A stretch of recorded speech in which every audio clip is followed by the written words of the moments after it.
Hi everyone, welcome to 5 Questions with LeRoy Butler, the NFC Division Champion edition this week. Tell me if you feel this way. The Packers clinched the division with a victory against the Bears. Is it that big a deal? I mean, there's so much more that they've got to prove. I mean, is winning the NFC North that big a deal? Well, yeah, sorry for my voice, by the way, but I think it is because remember the first time in 2010, it was something on the line to go to the Super Bowl, and they beat Chicago on their field. So to win the division on their field is big. When you have team goals, the first goal is to win your division. That assures you a home game in the playoffs. After that, then you start worrying about seeding. But yeah, the NFC North championships, I mean, ultimately we're judged by Super Bowls, but it's a real big deal. Now, you turn on, later in the night, you turn on New England and San Francisco, and you see two heavyweight teams just slugging it out. I mean, a great defense that eventually faltered a little bit, a great offense that struggled and then picked it up. Are the Packers in that category? Well, I have to say that they get a chance to be the number 2 seed, or they can fall and be number 4 seed. If you're the Packers, it really doesn't matter. The only team that has your number are the Giants. They got blown out against Atlanta. Yeah, crazy. And not only that, you think you could beat Dallas, you could beat Washington. But for the most part, there's no top-level teams out there other than the Packers in the NFC that's hot. So with that being said, 49ers are still pretty darn good. Well, they showed some, Atlanta, you can't write off Atlanta. Atlanta's defense is not playing very good. I mean, I know they did good against the Giants, but they beat Atlanta on their turf before. So history has shown that. Back to the 49ers with a new quarterback, that the Packers, if they have to face him, Kaepernick, they haven't faced him before. But that defense, I was a little surprised that they gave up a lot of big plays against New England. Yeah, they also caused a lot of big plays. Yeah, they did. They're very physical. Moving on, once again, Mason Crosby missed a field goal. Yeah. 2 of them. He seems to like those uprights a lot. He keeps hitting them, I don't know, maybe that's what he's aiming for is the upright, because he keeps hitting it. But after the game, McCarthy says, he's my kicker, write it, we're not getting a new kicker. Was that the right thing to say? Well, yes, and I'll tell you why. The Packers aren't like fans. They're not like the media. They don't react to replace a guy when he's slumping, as did with Jermichael Finley. He had a lot of drops. People wanted him gone.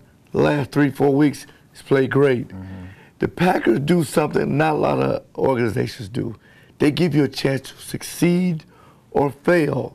They don't react and just pull the plug on guys. So you have to value that this day and age. And I think that's the reason why these guys will run through a wall for McCarthy. Yeah, well, I mentioned to you just before this, before we started that, maybe they could bring in a Longwell or someone like that. And you mentioned, well, he can't kick off. Right. Is kickoff, that's that important to have a kickoff guy in your mind? Well, yeah, because if you're going to have the guy catch it at the 10 or the 5, every play you're giving up field position, they're going to probably get it on the 35. So if you want to bring in Longwell or another kicker, like Chicago did, Landon Murray, then you got to hire some young guy to kick off.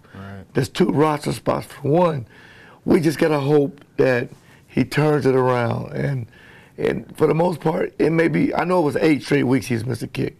It could be 9. He could miss a kick to go to the Super Bowl. We don't know, but as we know sitting here today, that McCarthy said they're sticking with him. Yeah, and it'll be interesting to see what they do on 4th downs now, inside the opposition's territory, whether they start going for it or let them kick it.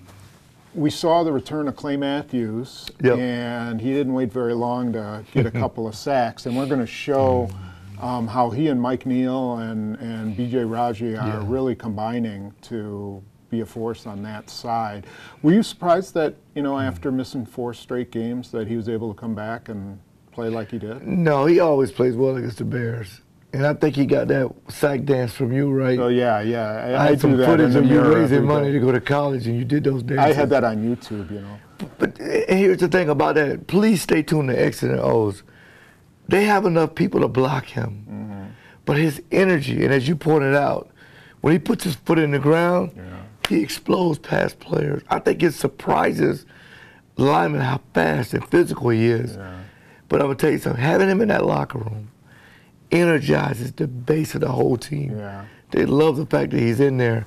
So I'm just excited moving forward. He should be fresh now. And you know what it showed, especially that play we're going to show, is they rushed 4 guys and they got to him. And we saw it again, they rushed 3 guys and they got to him, you know. So, you know, when he's in there, it's a whole different dimension. Absolutely. Another guy who has returned and has really, you know, come on is Sam Shields. Does that surprise you that a guy, after missing 8 games? No, I mean, Sam is a seasoned veteran who, if you go back and look at his games against Chicago, he plays well. Yeah, he does. He really does. He loves to challenge.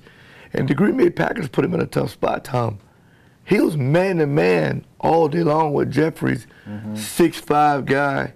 He got 3 pass interference penalties. I mean, maybe he's getting respect in this league. Maybe. But for the most part, and if you go all the way back to Seattle, he was pushed down on the Hail Mary. Right, yeah. So it's almost like he's your secret weapon, and you really got to have him fresh down the stretch. I think, you know, one thing about him is that you can't replace speed. And he just has flat. He can take one guy, and usually, you know, if you don't have 2 really good receivers, one guy's really can run all the routes, and the other guy can go deep. Isn't that usually? I mean, that's what it was with Jeffrey. Possession guy. Yeah, exactly. You're right. You know, so it was kind of like, you know, Randy Moss is really a one-type guy. And so you just run with him. Yeah, and I think that's what he likes. He uses his hands properly, but he uses speed as well. Okay. And let's talk about, finally, that Aaron Rodgers and what you thought about his performance. From my vantage point, it looked like he took a few more chances than we're used to him seeing. Did you notice that, or what was your impression? I think he's by far one of the best at escaping the rush. But he got aggressive, Tom. And we talked about when he sees cover 2, it seems like the wind goes out of his sails. He gets but yesterday against the Bears, when he saw cover 2, it didn't matter. We're going to show a play on X and O's. Straight play action, he attacks the middle of the field. That's the weakness of that defense. If you got these 2 safeties this deep and they open up, that middle is wide open.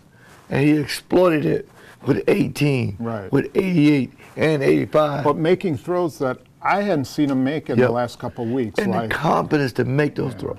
So if he can get that swagger back, now there is no formula to stop the Green Bay Packers playing just cover 2 and 2-man. Yeah, and the whole idea there is, you know, you get the safeties to worry about the middle, and then all of a sudden Jordy Nelson and James Jones are open. And when they get Jordy Nelson back, that's a pretty nice. I wouldn't be surprised if they go to a lot of 4 or 5 wides. Oh, no question about it, because the matchup, you're going to get it. Because Randall Cobb in the slot, you still got Jennings, and then not only that, Jermichael Finley is playing up to top level. So this offense, although they did run the ball pretty decent, they're going to get back to throwing it and passing it in certain situations where they want a big play down the field. Yeah, they're going to have to score some points when they get to the playoffs. Yeah, that's true. Anyway.